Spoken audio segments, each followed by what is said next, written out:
Bonjour à tous et à toutes et bienvenue dans ce nouvel épisode d'After Cinéma. Ils sont beaux, ils sont sportifs autour de moi, ils règlent le son parce qu'ils sont trop forts. Comment ça va l'équipe ? Ça va. Ça Hello, va, ça va. nickel.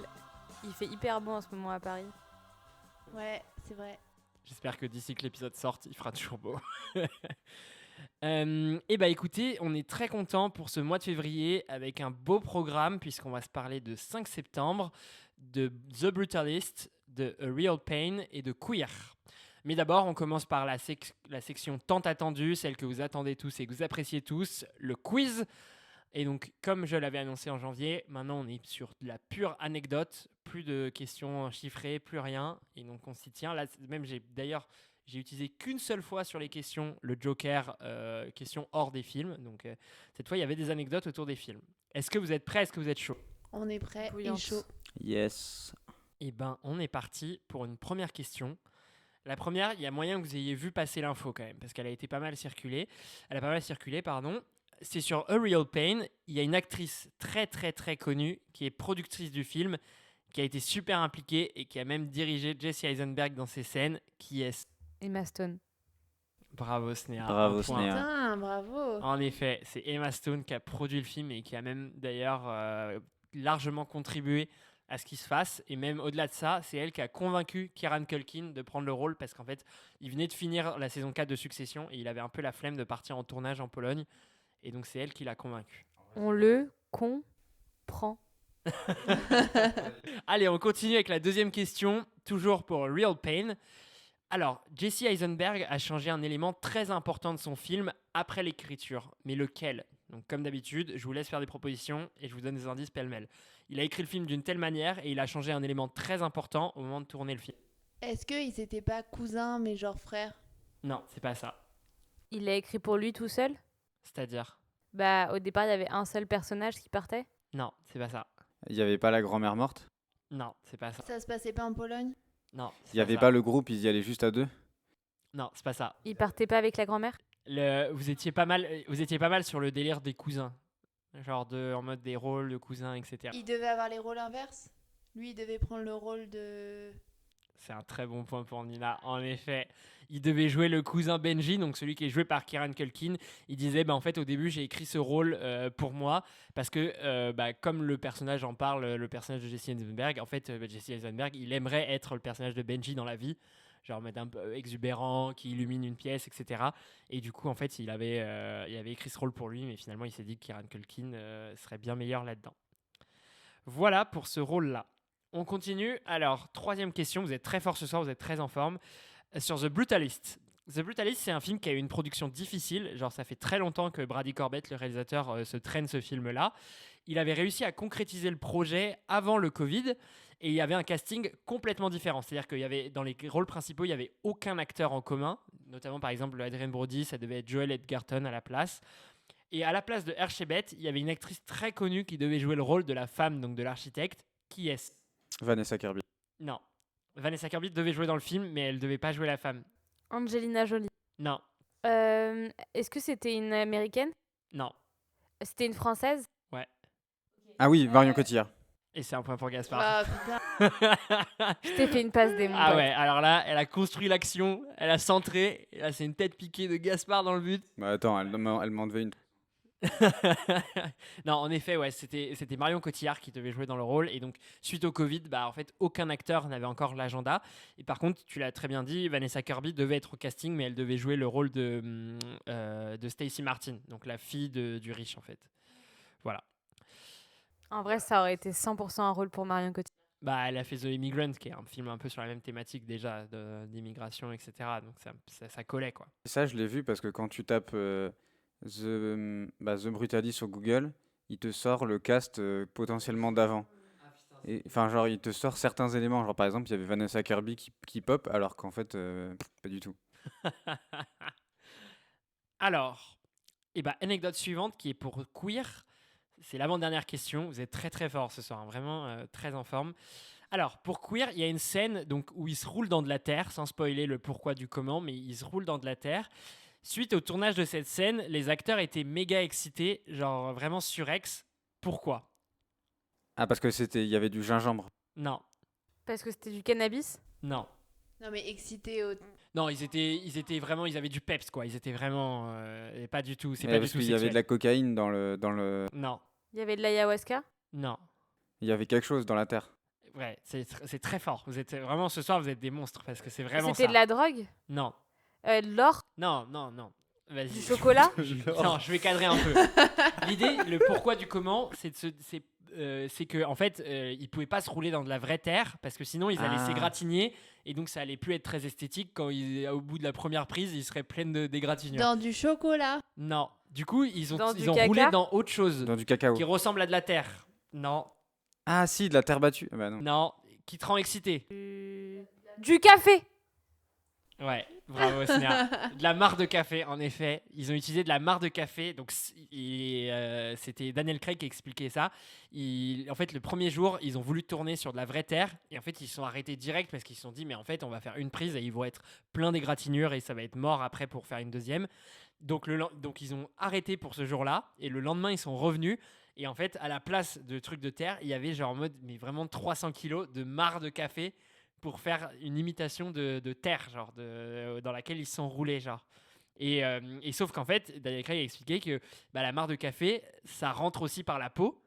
Et donc, ils ont eu l'effet de comme s'ils avaient bu 20 cafés pendant toute la journée. Genre, ils étaient vraiment en mode, mais en furie, quoi, en C'est euphorie. hilarant. Excellent, Incroyable. comme anecdote. Et voilà. Qui s'est occupé, tu penses, d'aller chercher le café sur le tournage? La régie, hein. C'est vrai il y a un assistant qui a pas dû dormir beaucoup ce jour-là. Putain, c'est clair. Voilà, et donc ils ont fini par se rouler dans de la marc de café. Et bah bravo Snéa. Dernière question, pareil, donc là je vous l'avais dit, je vous l'avais annoncé, j'ai utilisé mon joker anecdote hors des films, mais qui est en lien avec quelqu'un d'un film, c'est Adrien Brody. Alors, au début de sa carrière, quand il galérait un petit peu, le premier rôle qu'il a décroché, c'est dans La Ligne Rouge de Terrence Malick. Et donc c'est un film pour lequel il s'est dit, je vais vraiment percer grâce à ce film-là. Et sauf que ça s'est pas passé comme il le pensait. Pourquoi? Je vous laisse faire des propositions pêle-mêle et je fais des indices. Il a été coupé au montage. Putain, tellement fort. Bravo. En effet, c'est exactement ça. Alors du coup, pour expliquer, Terrence Malick, il fait des films où il tourne énormément de scènes avec plein d'acteurs, etc. Et ce qui est horrible pour Adrien Brody, c'était un jeune acteur qui débutait et il avait l'un des rôles principaux du film. Sauf qu'au moment de la table de montage, Terrence Malick, il a complètement changé le film et il s'est dit, je vais recentrer le film sur un autre personnage qui a été porté par Sean Penn. Et finalement, Adrien Brody, il a fini par être figurant dans ce film. Il avait quelques répliques, genre quelques secondes, versus il pensait que c'était un rôle principal. Et ce qui est horrible dans cette anecdote, c'est que Terrence Malick, ce psychopathe, n'a pas prévenu Adrien Brody. Adrien Brody, il l'a découvert en salle quand il a ramené toute sa famille pour voir le film. C'est Ah, horrible. c'est horrible. C'est horrible. Et il a expliqué qu'il a été au bout de sa life, genre vraiment au bout de sa life.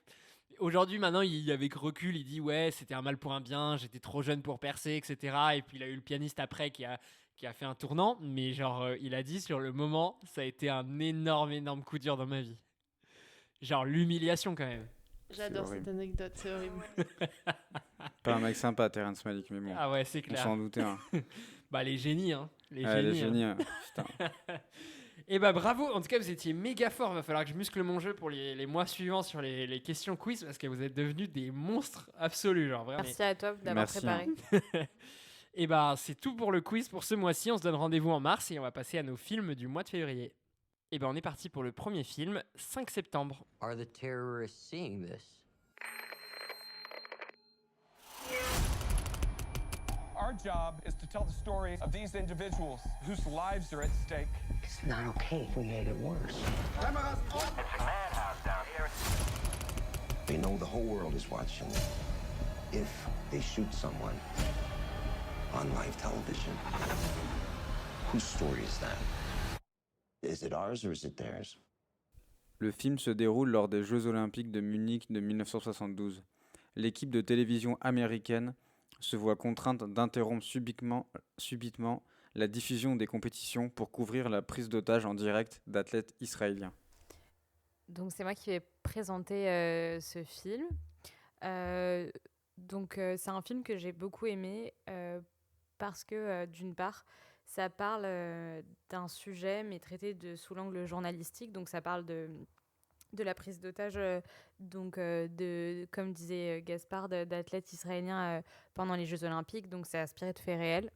Mais c'est traité d'une manière hyper particulière, c'est-à-dire un peu en huis clos, dans un studio avec que des journalistes sportifs.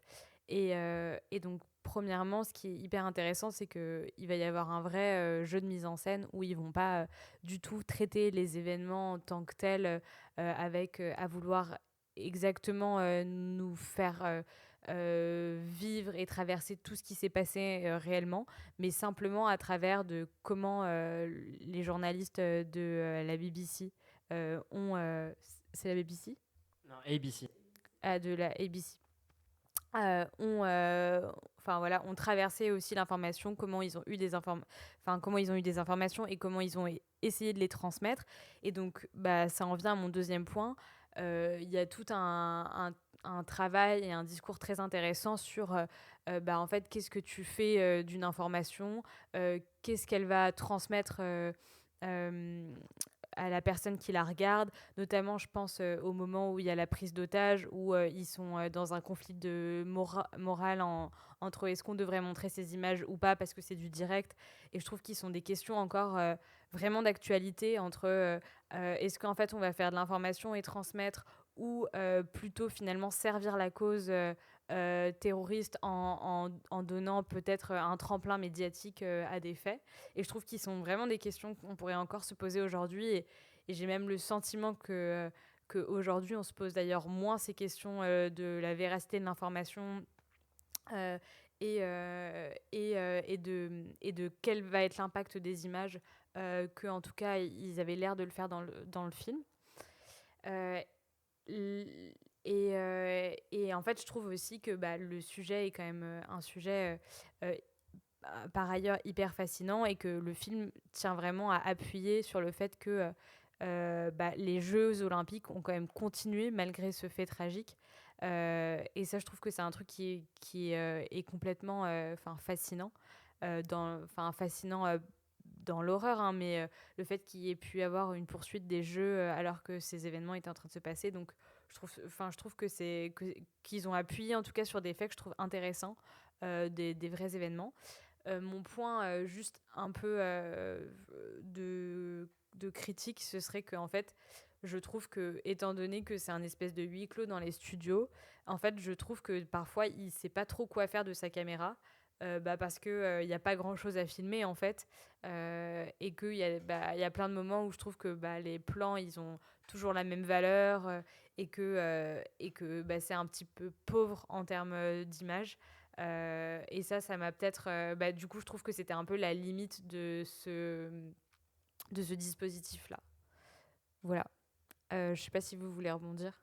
C'est vrai que j'ai vraiment bien aimé ce film. J'ai bien aimé le fait qu'on voit un peu les journalistes face à cet événement, et le fait aussi, je trouve, qui est important de dire, c'est que c'était aussi l'un des premiers événements couverts en direct de l'histoire. Et donc, en fait, ça rend l'événement encore plus fou, parce que du coup, ils n'étaient pas habitués à tourner en direct, ils n'étaient pas habitués à tout simplement faire du direct. Et ça, on s'en rend bien compte lors de la scène où, en fait, tu te rends compte qu'ils diffusent en direct la prise d'otage pour les preneurs d'otages. Et je trouve cette scène, moi, c'est une scène qui m'a le plus estomaqué du film, parce qu'en fait, tu te rends compte à quel point, quand t'as pas, enfin, ils ont pas de recul sur ce qu'ils font, et ils font l'histoire. Ils font l'histoire parce qu'ils enregistrent en direct avec leur truc de satellite, de je sais pas trop quoi. Mais je trouve que c'est fou, quoi. Et je sais pas si t'es d'accord, mais je trouve, ça me revient maintenant que t'en parles, ils ont fait grave un travail sur comment c'était de faire de l'information à l'époque, notamment les moments où, tu sais, quand elle doit passer des petites banderoles, elle met les lettres.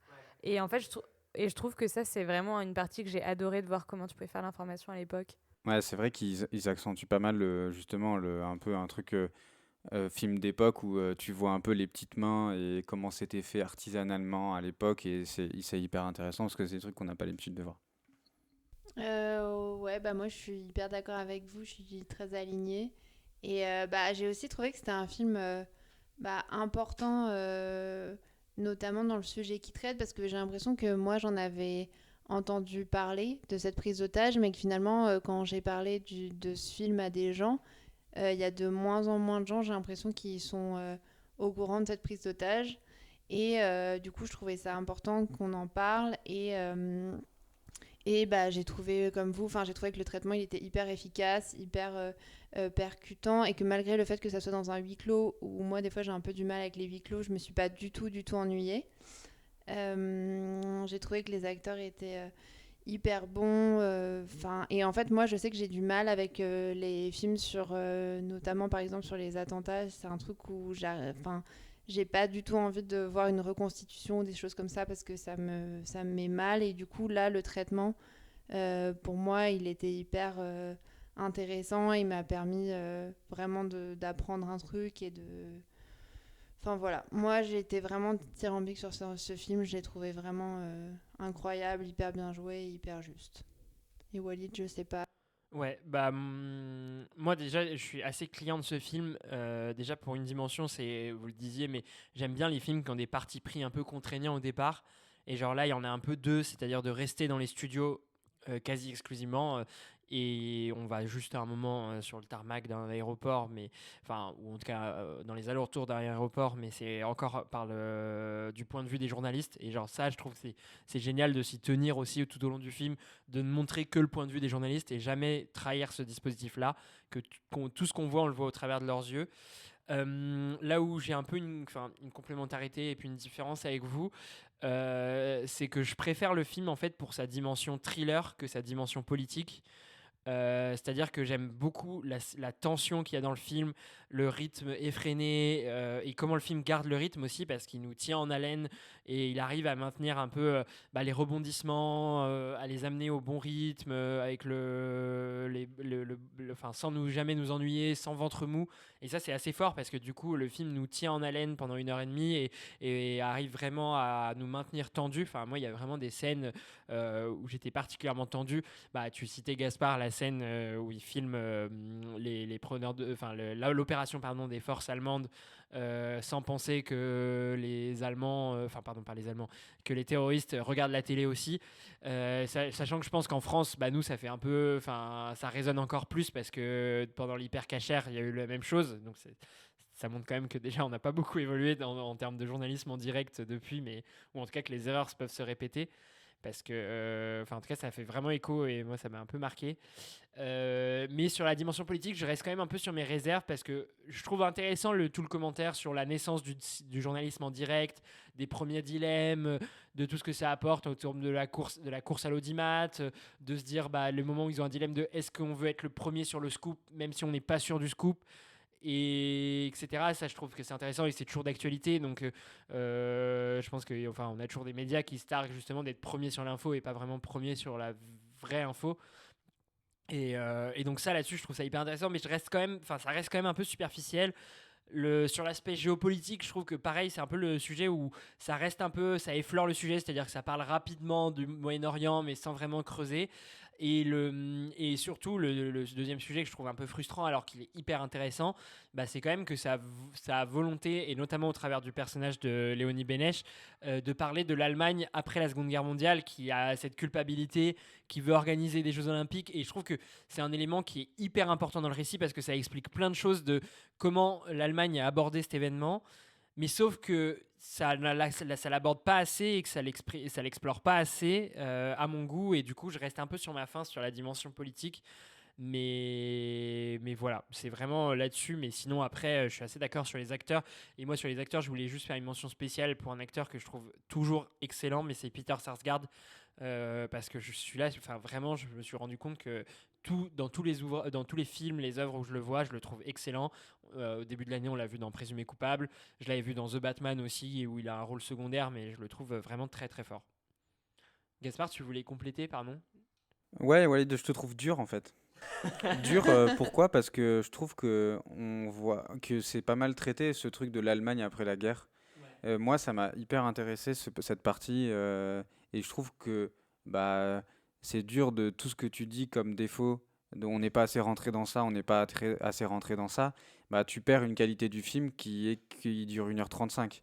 Et si tu rentres à fond dans tout, bah en fait enfin, on en parlera après, mais on va voir The Brutalist, peut-être qu'il rentre plus à fond dans les choses, mais en tout cas, je trouve qu'une qualité du film, c'est d'être concis. Après, peut-être qu'il y a des choses qui sont survolées, mais moi, ça me choque pas. Et j'ai bien aimé le fait qu'il traite de l'Allemagne après la guerre, et c'est des choses que moi, j'ignorais totalement, et je trouve ça hyper pertinent, en fait, comme Ouais, sujet d'aborder. moi je suis hyper d'accord et j'allais vraiment avoir la même réflexion que Gaspard. C'est que j'entends tout à fait tes arguments en plus, mais en fait, moi, c'est vraiment une des qualités que j'ai remarqué de ce film, c'est que je suis sortie et je me suis dit, je me suis pas ennuyée une seconde et j'ai l'impression que ça m'arrive de plus en plus rarement au ciné et vraiment, ça m'a fait un plaisir fou, quoi. Ouais, et on a appris plein de trucs, tu vois. Enfin, moi, j'ai appris plein de trucs et des trucs hyper intéressants que j'aimerais vraiment me souvenir, quoi. Non, mais c'est clair. En vrai, je suis assez d'accord avec vous. Enfin, là, je le vois comme ça et je me dis que c'est vrai que en plus, je l'ai dit moi-même, hein, on s'ennuie jamais, le rythme est hyper bien tenu. Et peut-être que c'est vrai que si on était rentré un peu plus en profondeur sur certains sujets, que ce soit le journalisme en direct, la géopolitique qu'il y a autour, peut-être que ça aurait des lourdeurs et un ventre mou qui n'aurait pas été le bienvenu. Donc c'est vrai que j'entends parfaitement cet argument-là et je quitte le podcast en tant que mauvais critique ciné. Pas parfait, je pense qu'on a rendu L'âme. ces Ouais. lettres d'or. Ah oui, non, pardon, moi j'avais un dernier mini point autour du film et c'est juste sur ces événements-là, je voulais recommander un autre film aussi parce que si vous avez trouvé ces événements intéressants, c'est Munich de Steven Spielberg qui parle pareil de ces événements-là, qui parle un peu plus de l'après et genre d'agents du Mossad, si je dis pas de bêtises, qui recherchent les gens qui ont fait cette prise d'otage qui est devenue un attentat et c'est un super film, donc je le recommande aussi pour ceux qui voudraient continuer à avoir un peu cette thématique là. Et ben on enchaîne sur le deuxième film, c'est The Brutalist de Brady Corbett. I'm sorry. Will you please pass that back? They do not want us here. Who do you mean? The people here, they do not want us here.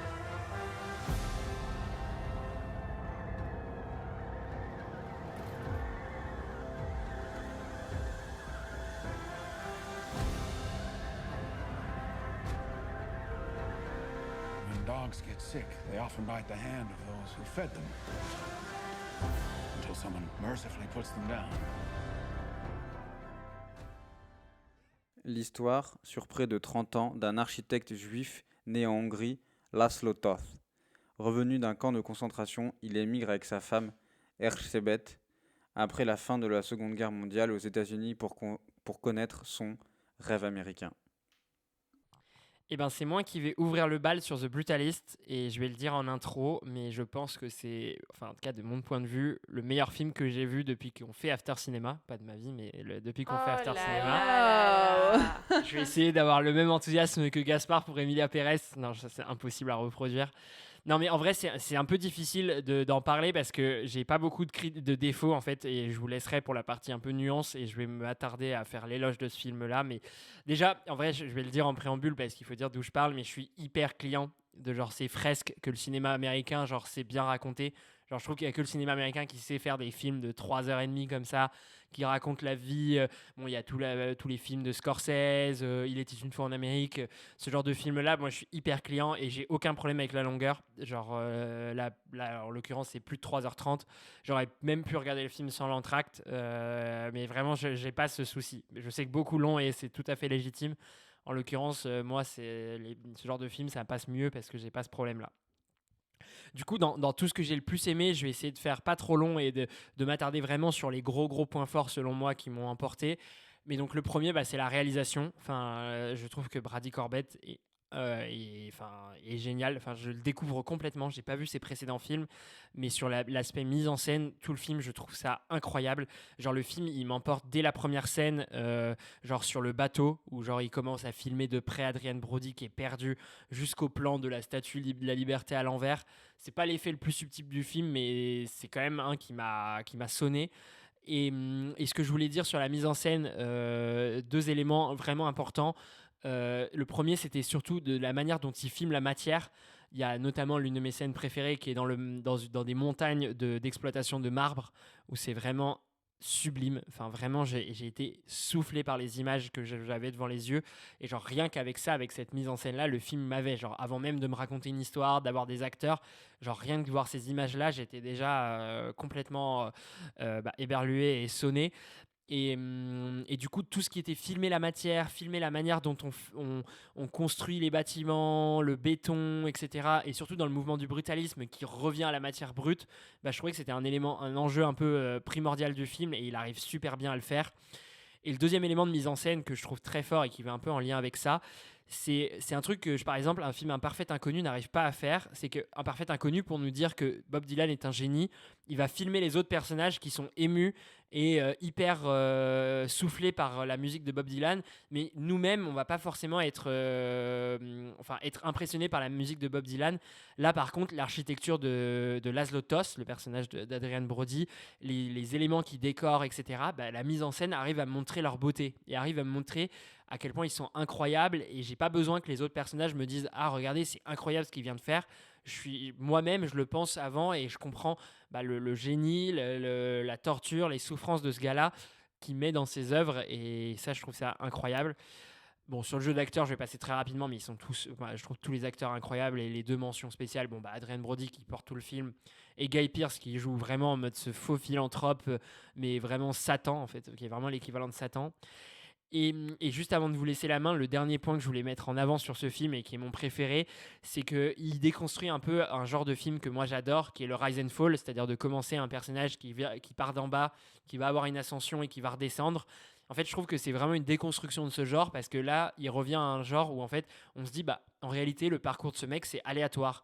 C'est-à-dire que c'est pas son talent qui fait qu'il réussit, c'est que c'est un mec riche qui a besoin de lui à un moment donné, qui va lui donner sa chance, qui ensuite va le jeter comme une vieille servette, puis ensuite va avoir besoin de lui et va le réutiliser. Et donc tout ça, je trouvais ça hyper intéressant et le commentaire politique qu'il y a derrière, je le trouve hyper ouf parce que je me disais c'est vraiment hyper intéressant d'avoir déconstruit ça, d'avoir dit en fait c'est pas le rêve américain où les gens qui travaillent le plus, qui ont le plus de talent vont s'en sortir. C'est en fait un truc hyper aléatoire, du bon vouloir de gens très riches qui à des moments ont des besoins et vont exploiter des gens. Et donc on va avoir ce gars-là qui va être hyper exploité pendant tout le film jusqu'à la fin où on va comprendre qu'il avait quand même trouvé un moyen de s'émanciper et le final on aura l'occasion d'en reparler je pense, mais moi je le trouve génial et la révélation à la fin je la trouve incroyable. Mais voilà, je vais m'arrêter là parce que je vais vous laisser parler du film, mais moi tout le film m'emporte, toutes les relations entre les personnages qui sont tout le temps un peu ambiguës, qui ont tout le temps une part de toxicité. Même la relation d'amitié avec Gordon, sa relation avec sa femme, tout m'emporte et je trouve que c'est vraiment magnifiquement écrit, c'est magnifiquement mis en scène. Voilà, je suis hyper dithyrambique, mais c'est totalement ma came de film et j'ai adoré.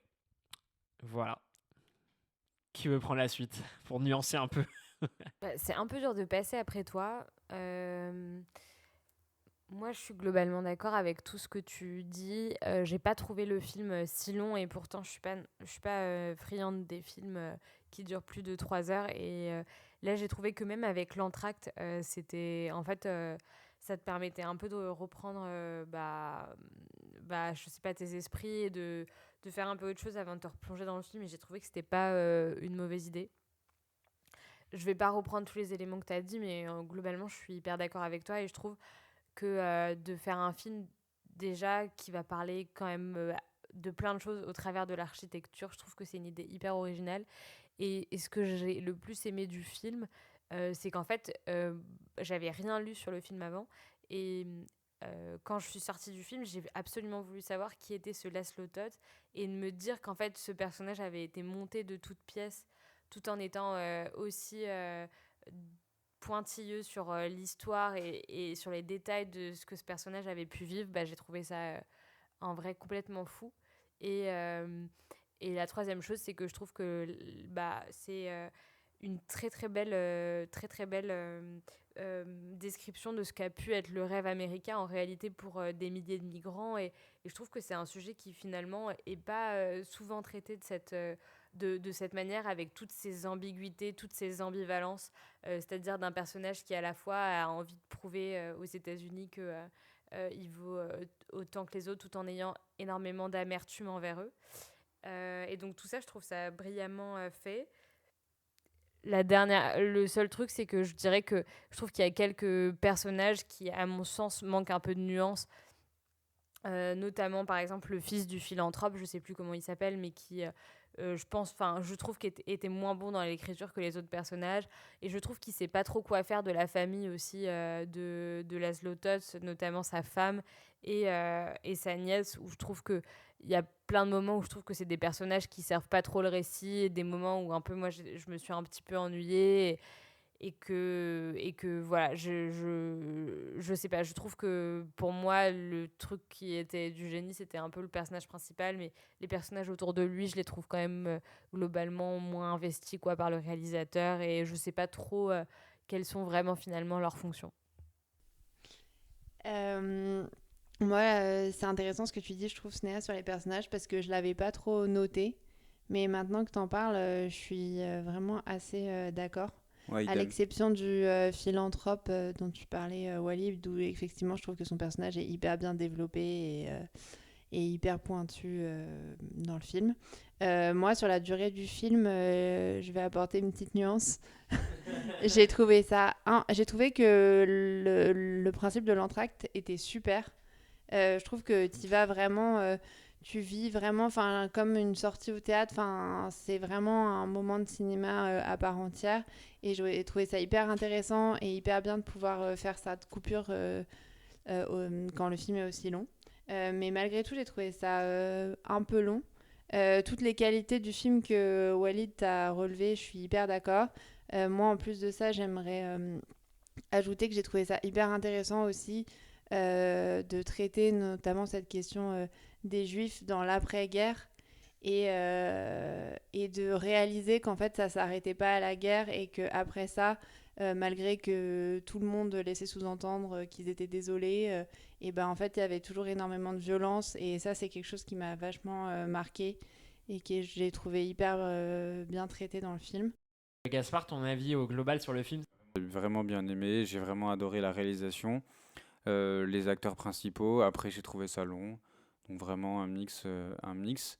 Et par contre, ce que j'allais dire, ouais, non, ce que j'allais dire, c'est que j'ai trouvé ça hyper intéressant, la thématique abordée comment on vivait aux États-Unis juste après la guerre.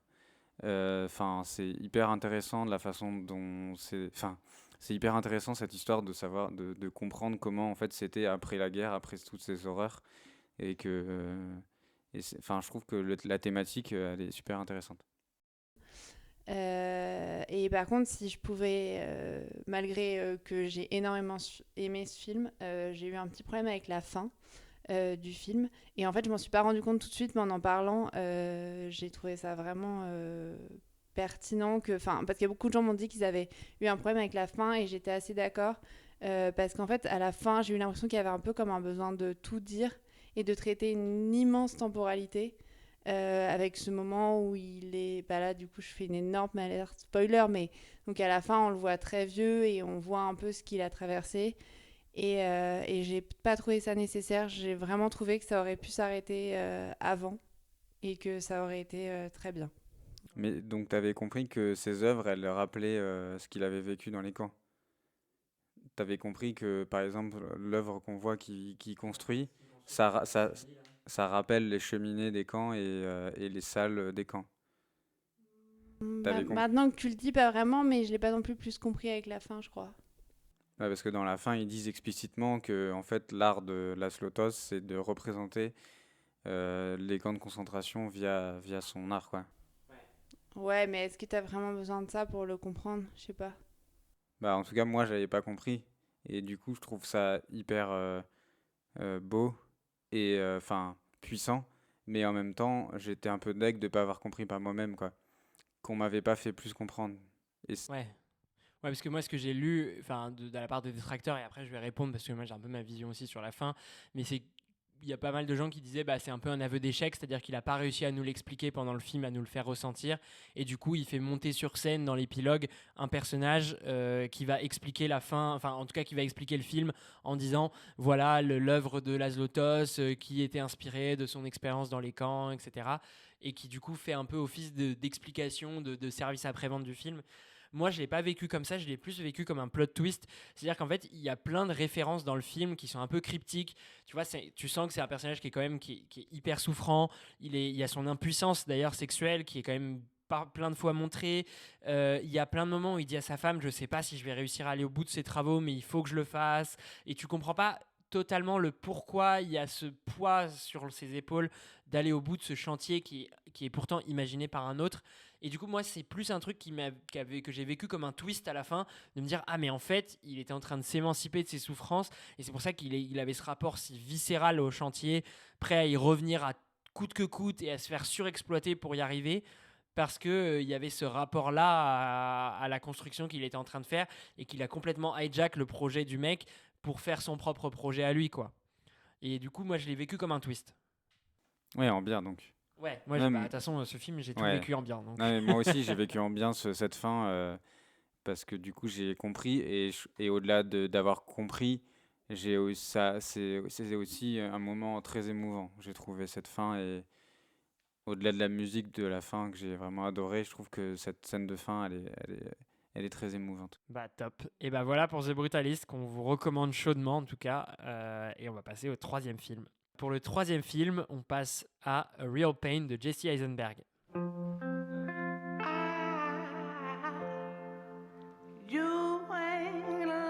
You're looking back at the horrors of your family history. We completely cut ourselves off from anyone else's true pain. Why are you doing this? Oh man, you used to feel everything. David et Benji Kaplan ont récemment perdu leur grand-mère. D'origine polonaise, celle-ci avait fui vers les États-Unis pour échapper aux horreurs de la Seconde Guerre mondiale. Alors c'est moi qui vais parler de ce film, même si je vais être assez brève. Moi j'ai passé un bon moment, j'ai trouvé que c'était un film assez doux, j'ai trouvé que le duo était plutôt touchant. Après, j'en garderai pas un souvenir mémorable, j'ai eu déjà du mal, alors qu'on l'a vu il y a une semaine, à me remettre dedans. Et puis surtout, il y a un petit... En fait, j'ai eu un peu de mal parce que j'ai trouvé que le film tenait énormément sur le jeu et le personnage qui est interprété par Kieran Culkin. Et en fait, je trouve que moi, les qualités que j'ai trouvées à ce film reposent énormément sur son personnage, qui pour moi est le personnage qu'il a dans plein d'autres œuvres.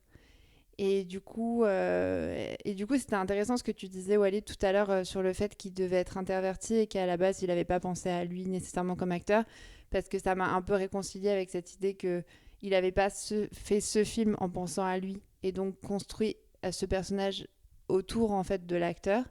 Parce que je me suis dit, en fait, est-ce que juste il a pris son personnage et il s'est servi de sa personnalité qui est quand même assez folle et un peu pas bipolaire, tu vas me reprendre, le terme n'est pas approprié, mais il est très lunatique, il change vite de mood, et c'est ça qui est à la fois extrêmement touchant chez lui et extrêmement perturbant. Donc voilà, en fait, je me suis dit qu'on se basait beaucoup sur un personnage, et j'ai eu un peu du mal à trouver le fond de un peu cette espèce de road movie, et en même temps, j'ai pas trouvé ça désagréable, j'ai pas trouvé ça trop long. Donc voilà, je suis assez mitigée, j'ai pas un avis très tranché. Je sais pas ce que vous en avez pensé. Moi, j'ai vraiment pas du tout aimé. J'ai mis la moyenne, mais franchement, je me souviens même plus pourquoi. Je suis vraiment jamais rentré dans le film. En fait, c'est surtout que je pense que je m'attendais vraiment à adorer ce film, parce que j'avais vraiment hâte de voir un film de Jesse Eisenberg avec Jesse Eisenberg et le mec de Succession. Et en fait, j'ai été hyper déçu. J'ai pas vraiment rigolé, j'ai pas vraiment été touché. Donc vraiment en surface, quoi. Comme si j'avais caressé un peu un cheval, mais genre sans le toucher, quoi. Donc c'était pas ouf, quoi. Ok. Waouh. Quelle métaphore. Bah, moi, je suis relativement d'accord avec Nina, c'est-à-dire que le point de force, là où je compléterais juste sur le point de force, c'est que je trouve que Jesse Eisenberg, il s'en sort pas mal aussi, qu'il a un personnage intéressant et que la relation entre les deux, je la trouve intéressante parce qu'il y a une part d'amour, il y a de la toxicité, il y a de la rancœur et je trouve que ça, c'est un peu le point un peu névralgique du film que je trouve bien. Le film me fait rire aussi, enfin, il faut le dire, c'est une comédie et moi je ris quand même par moments, notamment grâce à Kieran Culkin. Comme tu as dit Nina, on tombe souvent quand même dans un one-man show de Kieran Culkin. Par contre, c'est vrai que là où il y a des manques pour moi, c'est que c'est un film qui se veut assez modeste et ça je lui sais gré, il a pas des ambitions à la mode The Brutalist. Mais par contre, du coup, il a les travers d'un film modeste, c'est-à-dire qu'en termes de mise en scène, il se passe pas grand-chose. On filme un peu des visites touristiques, à part certains décors de Pologne qui sont quand même bien sublimés. Genre, il y a une scène, moi, où on voit des images de la Pologne actuelle. Et genre, il y a le guide qui explique ce à quoi ça ressemblait à l'époque, enfin en surimpression, que je trouvais belle. Mais à part ça, je trouve qu'en termes de mise en scène, il se passe pas grand-chose. Et le deuxième chose, c'est d'un point de vue scénaristique, pareil. En fait, sans mauvais jeu de mots, mais le film, il est un peu sur des rails. Le circuit touristique qui était prévu, il se passe sans obstacle, sans péripéties réelles. Et ce qui est le plus décevant en fait dans tout ça, c'est surtout l'aspect. Je trouve que les personnages n'évoluent pas en fait. Genre les deux personnages, ils viennent avec des problèmes, des névroses. Et genre dans le film de road trip, je demande pas à ce que. Enfin, c'est pas une attente dans un film de road trip que genre les personnages règlent leurs démons pendant le voyage. Mais bon, il faut quand même que le voyage, il ait une dimension un peu transformante et qu'on se dise, ok, il nous a montré ce voyage-là parce qu'il a été un tournant dans leur vie ou qu'il y a quelque chose qui a bougé. Je trouve que là, à la fin du film, les deux personnages, ils finissent comme ils ont commencé. Genre même le personnage de Kieran Culkin, il finit à l'exact même position qu'au départ. Et je trouve ça un peu dommageable parce que, comme je le disais, encore une fois, je ne demande pas à ce que ça soit une révolution. Mais par exemple, je fais une comparaison qui est un peu cruelle avec l'un des meilleurs films de road trip, mais dans Little Miss Sunshine, genre les personnages, ils n'ont pas trouvé des solutions à tous leurs problèmes, leurs névroses à la fin. Mais il y a quand même quelque chose qui leur a apporté. Ils deviennent une famille plus unie à la fin, quand ils sont sur scène à danser tous ensemble. Genre, le film nous gratifie quand même d'une évolution, de quelque chose qu'on gagne et dont on est hyper satisfait. Et dans ce film-là, c'est totalement absent. C'est-à-dire que vraiment, on va explorer leur névrose, on va explorer ce qui va pas, mais on va pas chercher à trouver un peu de résolution ou d'évolution pour justifier un peu le film, quoi. Ouais, c'est pour ça que je trouve ça un peu inutile parce que tu pars d'un point A et tu arrives au même point A. Donc moi, à la fin, je suis en mode à quoi bon, enfin, tu vois. Ouais, mais moi, j'ai plutôt aimé que ça se termine un peu dans leur bizarrerie. Genre, ils ont pas un mode de... j'aurais pas aimé qu'ils aient un mode de communication fluide, genre... Snéha, tu veux donner ton avis sur le film ? Bon, moi, je suis totalement d'accord avec Nina. Il y a juste quelques points qui m'ont encore plus agacée que vous. Je pense que je suis très mitigée sur le film. Peut-être parce qu'on allait le voir à 21h40 et que le fait qu'il y ait du Chopin en continu, ça m'a vraiment pas aidé. Ça m'a vraiment aussi, pas mais aidé. c'est un enfer, mais putain, mais... Parce qu'en fait, 3 minutes, c'est cool, mais 1 heure, c'est infernal. c'est atroce. Et en plus, c'est un peu merci. pédant quoi, comme manière de faire. Enfin, ça se veut pseudo-film d'auteur pour un film qui finalement... et alors j'ai lu un peu ce que les gens disent et ils disent un film subtil sur la mémoire. Alors moi je trouve que tout sauf subtil, enfin ça peut être autre chose ce film, mais alors vraiment la subtilité n'est pas de mise. Mais je suis tellement d'accord. Donc, et ça, c'est pour moi, c'est un vrai problème. C'est qu'en fait, je trouve que ce film, finalement, c'est un buddy movie de deux mecs qui vont faire un voyage. Et c'est ça qui est un peu sympa dans le film. Toute la troupe touristique, on pourrait les enlever. Genre, ils servent à rien. Ils servent à rien. On s'en fout. Pas tous. Je suis d'accord qu'ils les explorent pas tous, mais genre la femme célibataire qui s'est fait quitter et le Rwandais, ils ont quand même une place dans le film. Même le guide aussi, il y a quand même une place, je trouve. Oui, il y a juste le couple. Je trouve qu'on s'en fout un peu quand même. Enfin, vraiment. Ouais, moi aussi, je trouve. Non, mais c'est intéressant en fait... qu'ils se soient convertis et qu'ils soient quand même là à aller sur leur Oui, mais on s'en fout. Tout. Il se passe quoi ? Genre, so what ? Et après, ouais, c'est tout. Genre, il genre fait ouais. rien passer. Parce qu'il a une manière d'appréhender les choses différemment. Bah oui. Par rapport à cette mémoire. On peut enlever le mot subtil, ça on s'accorde là-dessus. Pas forcément, je trouve que justement ce qui est intéressant dans le truc de mémoire, c'est que genre il y en a qui ont une manière très grave d'aborder le truc, c'est-à-dire que le Rwandais, c'est dans sa chair, genre il l'a vécu, du coup au début il a une gravité autour de ça. Les autres aussi, ils sont un peu dans un truc de genre, même s'ils visent très loin de ces considérations-là, bah, un peu grave. Et genre, Kieran Culkin, il vient un peu désamorcer le truc aussi par moment, tu vois. Ou genre en mode la scène avec les statues, où genre ils finissent par jouer avec les statues en mémoire des soldats qui sont fait décimer. Je trouve que c'est une approche quand même un peu subtile. Ouais, moi aussi. Moi, je trouve ça. Bah, c'est pas ouais. subtil, ça. Enfin, moi, je trouve pas subtil. C'est notre premier vrai débat.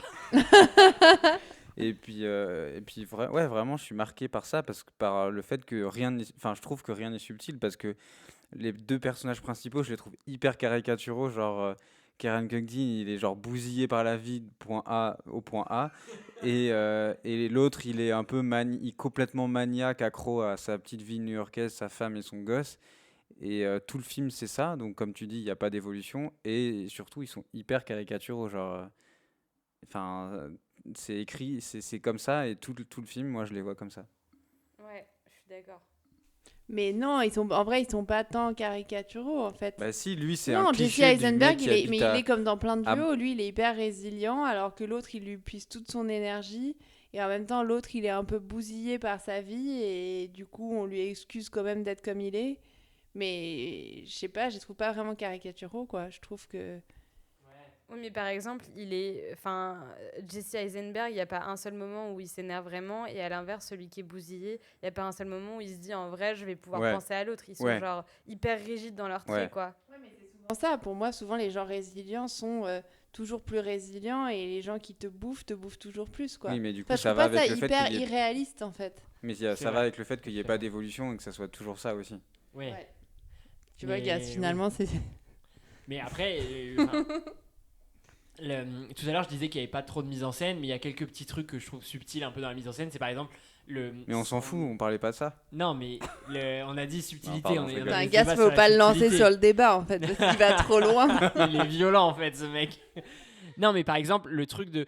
Il le filme à chaque fois, quand le personnage de Kieran Culkin est en train de dormir, il filme un chant contre chant en mode du personnage de Jesse Eisenberg qui regarde le personnage de Kieran Culkin en train de dormir, et on sait pas pourquoi. Il fait plusieurs fois ça dans l'avion, à l'hôtel, etc. Et après, il y a la scène au restaurant, sans spoiler s'il vous plaît, où il explique le pourquoi, en fait, à chaque fois, il a cet air grave et qui regarde le personnage endormi, inconscient, de cette Ouais. manière-là. Et ça, je trouvais ça, par exemple, je trouvais que c'était un twist intéressant, subtil. Parce que moi, par exemple, à chaque fois, je me disais, mais qu'est-ce qu'il veut me dire quand il le filme? Genre, est-ce que c'est un regard maternant? Et en fait, du coup, je trouve l'explication intéressante, par exemple. Ouais. Bon, ça, j'avais pas compris, moi. De toute façon, je pense qu'on peut conclure. On est en train Ouais. de se battre pour un film qu'on n'a pas non Ouais. C'est plus. vrai qu'on est tous mitigés en plus. Bon, il y en a on est deux tous moins mitigés, mitigés. on n'est pas d'accord. Ouais. Je pense que Nina et moi, on le sauve un petit peu plus. Et Snéha et Gaspard le condamnent un peu plus. On vous laisse sur les réseaux nous dire quel team vous êtes. Est-ce que vous êtes team NW ou team GS? Allez, on passe au 4e film. It's a wise old queen who taught me that I had a duty to live. You know, to conquer hate with knowledge and sincerity and love. The difficulty is to convince someone else he is really part of you. What else should I be? All apologies. Et là, pour ce 4e film, on parle de Queer de Luca Guadagnino. En 1950, William Lee, expatrié américain à Mexico, passe ses journées presque entièrement seul, à l'exception de quelques contacts avec d'autres membres de la petite communauté américaine. Alors, Queer de Luca Guadagnino, j'ai adoré... Non, j'ai pas adoré ce film. Pardon, j'étais toujours en mode c'est un gros débat, mais non, je n'ai pas adoré ce film, mais j'ai vraiment aimé. Pourquoi j'ai aimé? J'ai aimé parce que, en fait, je crois que je commence à adorer ce réalisateur parce que je trouve qu'il a une réalisation qui me parle, qui est très, je trouve, belle et très intense. C'est-à-dire qu'on voit vraiment le réalisateur qui, je l'imagine, derrière, bouger sa caméra un peu comme un idiot, mais en fait, à l'écran, ça sort hyper beau. En fait, je trouve que chaque plan, c'est un vrai tableau. Je trouve que chaque mouvement de caméra a vraiment un impact sur ce qu'on voit et je trouve ça vraiment hyper beau. Les couleurs du film, je les trouve hyper belles. Et les décors, pareil, j'ai trouvé ça toujours très juste, toujours très beau. Et je trouve que ça sert vraiment à la réalisation. Voilà, ça m'avait déjà choqué sur Challengers. Je trouvais que j'avais vraiment aimé comment c'était filmé. Très, peut-être caricatural, mais tu vois, un peu comme un clip. Ça m'a fait penser à L'amour ouf de Gilles Lelouch, mais je trouvais que c'est des films qui me font penser à des clips et où tu t'ennuies jamais parce que tu as de la réalisation. Parce qu'à contre-coup, il y a plein de moments où, bah, en fait, le film, globalement, hein, j'ai rien compris, hein, mais vraiment, j'ai trouvé ça hyper beau. J'ai rien compris parce que je trouve qu'il y a un moment où c'est un peu normal de rien comprendre parce qu'en fait, juste, c'est l'histoire d'un mec qui essaie de séduire un autre mec et, euh, et puis après, ils partent en vacances, enfin, ils partent en voyage chercher une plante, enfin, mais tu comprends pas trop pourquoi il y a deux histoires. Il y a l'histoire d'amour et en même temps, il y a l'histoire de la plante.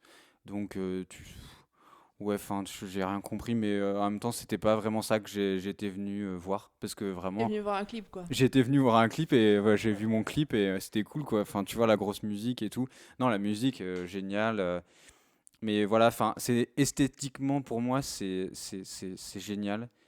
Et scénaristiquement, pour moi, c'est atroce. Mais voilà, c'est comme on se le disait à la pause, il y a quelque chose qui m'a accroché et peu importe le reste, enfin, voilà, c'est ce qui reste en moi, c'est cette beauté de ce film, quoi. Je vais prendre la suite parce que je suis plutôt d'accord en version un peu plus nuancée, je pense, mais avec Gas. Non, mais du coup, je suis hyper d'accord sur les deux points forts, les décors et la mise en scène, je les trouve incroyables. Et en plus, pour faire référence à la critique qu'on avait fait sur Challengers, j'avais dit que moi, ma frustration dans Challengers, c'était que la mise en scène folle, inspirée, elle était que dans le dernier acte du film, quand il y avait le dernier set. Et genre à ce moment-là, je sais pas, il avait une inspiration divine et il commence à se lancer. Et là, je trouve que ce qui est hyper satisfaisant, c'est que pendant tout le film, cette réalisation hyper inspirée qu'il y avait seulement dans une partie de Challengers, elle est là pendant tout le long. Donc ça, bah du coup, pour moi, il confirme l'essai et il confirme que c'est l'un des grands metteurs en scène.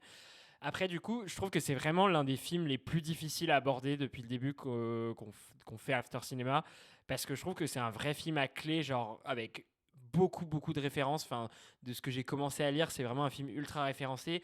Et du coup, bah moi, en toute modestie, je manque vraiment de références, j'ai pas toutes les clés. Du coup, je me suis retrouvé à vraiment à pas comprendre énormément de choses et à passer à côté de pas mal d'éléments. Du coup, bah, à la fin, je me pose la question en fait, sur l'aspect scénario, est-ce que c'est un scénario qui est pauvre parce que je comprends pas grand-chose et donc je passe à côté, ou est-ce que c'est un scénario qui l'est vraiment?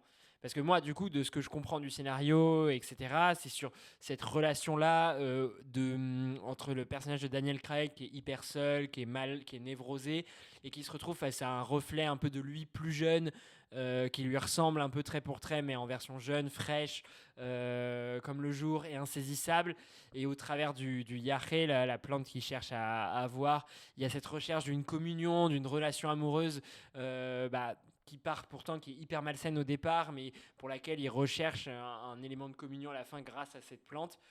Et, et du coup, bah, je trouve ça, à la fin, l'aboutissement autour de ça, de cette recherche de communion, de ce que la plante de la Yahé leur procure, je trouve ça hyper intéressant.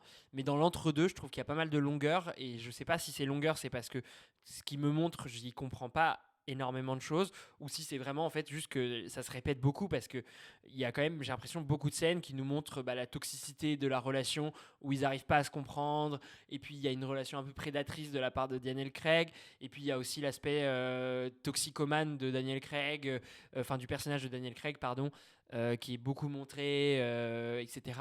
Du coup, voilà, je suis perplexe parce que je sais pas dire si sur le scénario c'est de ma faute ou si c'est simplement qu'il y a un scénario qui en réalité ne témoigne pas d'énormément de choses, quoi. Je sais pas ce que vous en pensez vous de votre côté, mais voilà pour mon approche sur le film. Alors, moi, je vais un peu rebondir sur ce que vous avez dit. Moi, j'ai trouvé... Déjà, j'annonce mon avis. J'ai trouvé ça terrible. J'ai trouvé que c'était un film terrible. Déjà, par rapport à ce que tu disais sur les références, Walid, je me dis que si toi, tu n'as aucune référence... Bon, bah, je sais pas qui les a, hein. En tout cas, moi, je les avais pas du tout. Et en fait, bah, je pense qu'effectivement, ça dépend de la sensibilité de chacun. Mais moi, par exemple, j'ai l'impression que quand je vais au cinéma, j'en attends beaucoup de l'histoire et peut-être moins de la réalisation. Et là, je trouve que l'histoire, en fait, je trouve que c'est même impitchable. Enfin, je trouve que là, enfin, tu vois, là, quand je t'entendais pitcher, ce qui est exactement ce qui se déroule, en fait, dans le film, mais je trouve que ça n'a ni queue ni tête. Il y a effectivement tout ce truc autour du Yaré, mais en fait, ça va durer 10 minutes dans le film, ça n'aboutit à rien. En fait, cette relation, elle est hyper malsaine. J'ai l'impression que ça veut déranger, mais ça dérange enfin, sans but, sans... En fait, tout est complètement dénué de sens. C'est extrêmement long. Alors autant, par exemple, Challengers, je trouvais qu'il y avait une histoire. Alors certes, c'était une histoire un peu classique, rom-com, une fille qui doit choisir entre deux mecs qui se battent pour elle. Mais au moins, c'était hyper divertissant. Alors que là, bah là, moi, j'ai juste eu l'impression d'un film ultra pédant pour un peu les intellectuels bobo chic, genre... Enfin, je sais pas, où chacun va aller chercher son sens et se dire qu'il a compris quelque chose, mais en fait, moi, vraiment, dans mon monde, c'est un film insupportable.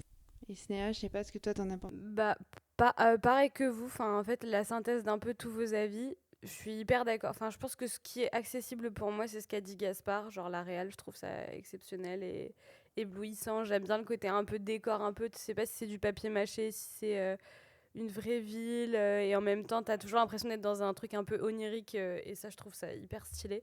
J'aime bien la lumière un peu que t'as l'été, tu vois, très, enfin, presque éblouissante. Tout au long du film, et en même temps quand on va dans la savane, tout l'aspect très vert, enfin je trouve les couleurs elles sont à la fois parfois très pastel et en même temps parfois très La jungle, sans doute. ouais c'est ça je voulais dire. La T'as jungle. dit quoi? La savane. La savane sud-américaine, on la connaît bien. La fameuse.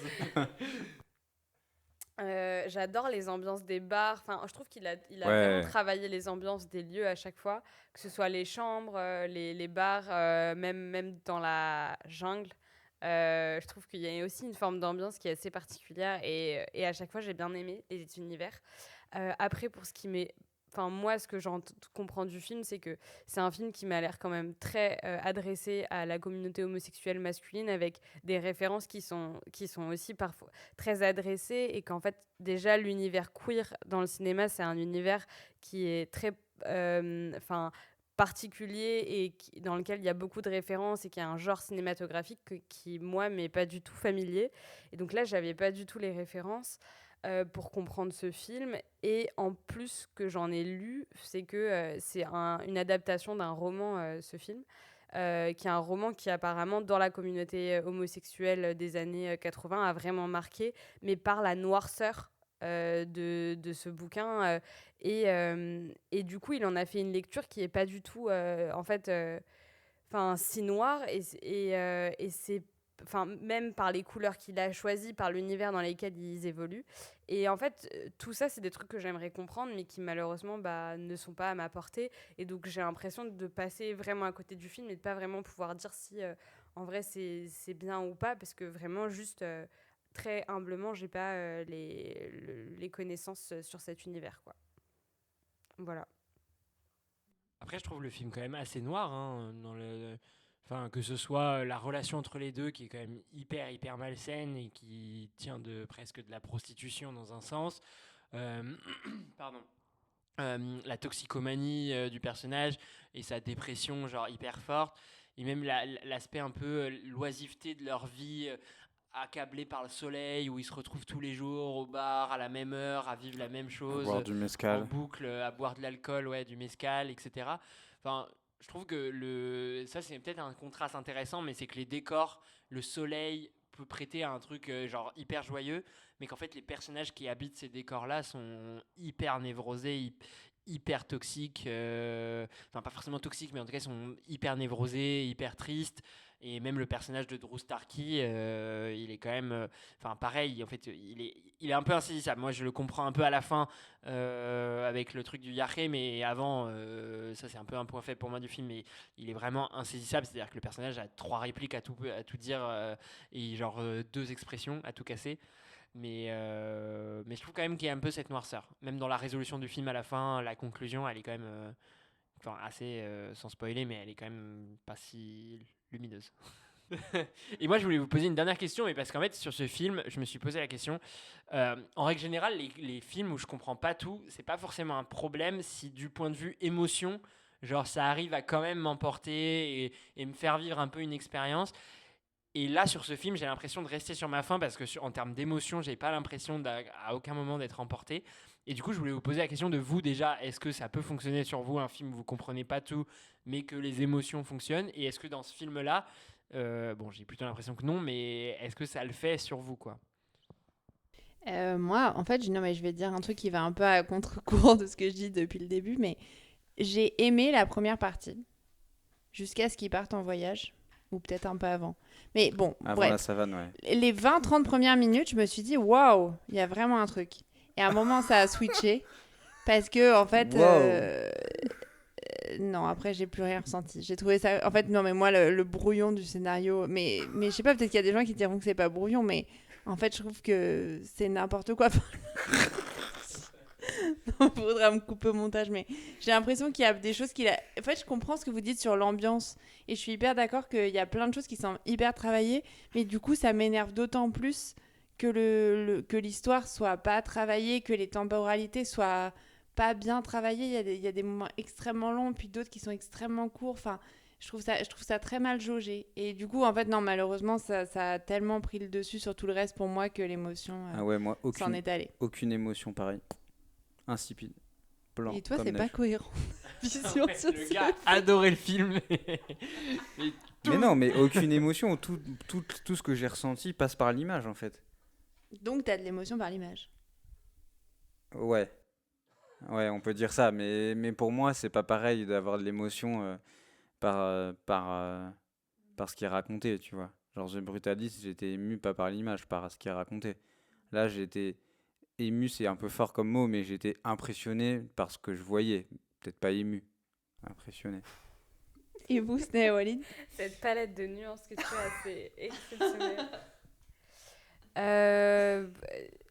Ta question, en gros, c'était est-ce qu'on... Attends. Est-ce que Attends, t'as c'est bon, été je l'ai. ému? En fait... Ému.